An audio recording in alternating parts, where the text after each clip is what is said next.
আমি আল্লাহ রসুল নবীর পরে করি যার প্রার্থনা, তার পায়ের নিচে আমার বেহেশতের ঠিকানা।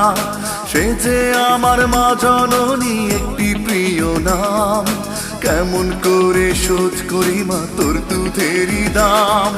তিন দুনিয়ার কিছুই দিয়ে ঋণ শোধ হবে না, দোহাই মা গো আমার আগে উড়াল মারিস না।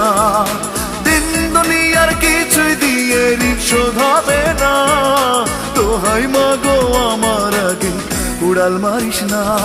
আমি আল্লাহ রসুল নবীর পরে করি যার প্রার্থনা, তার পায়ের নিচে আমার বেহেশতের ঠিকানা।